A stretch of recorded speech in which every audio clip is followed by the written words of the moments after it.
คำที่อยากบอกกับเธอ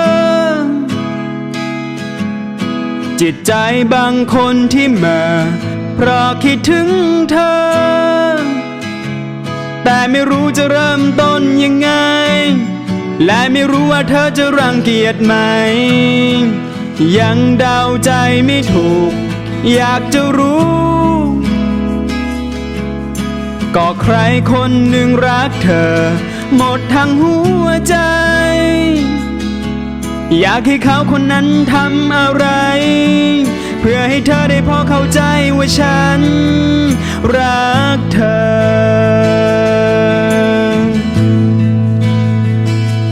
พูดไม่ค่อยเก่งแต่รักหมดใจถ้ารู้ว่าชอบอะไรจะหาให้เธอพูดไม่ค่อยเก่งแต่ฉันรักเธออย่าปล่อยให้เพลอให้รักเธอข้างเดียวยังเดาใจไม่ถูกอยากจะรู้ก็ใครคนหนึ่งรักเธอหมดทั้งหัวใจอยากให้ฉันคนนี้ทำอะไรเพื่อให้เธอได้พอเข้าใจว่าฉันรักเธอ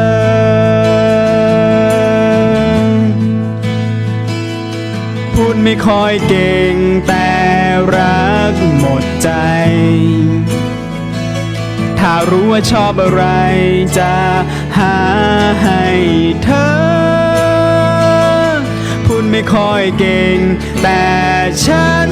รักเธออย่าปล่อยให้เพลอให้รักเธอข้างเดียว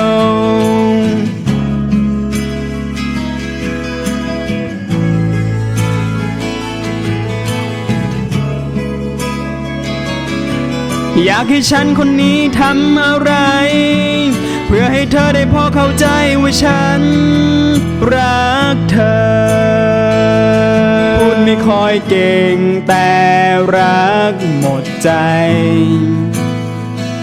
ถ้ารู้ว่าชอบอะไรจะหาให้เธอพูดไม่ค่อยเก่งแต่ฉันรักเธออย่าปล่อยให้เพลอให้รักเธอข้างเดียวพูดไม่ค่อยเก่งแต่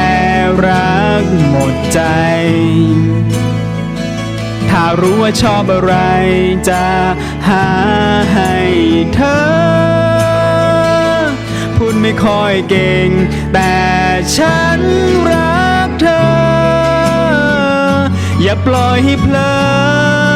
ให้รักเธอข้างเดียวอย่าปล่อยให้เพลอให้รักเธอข้างเดียว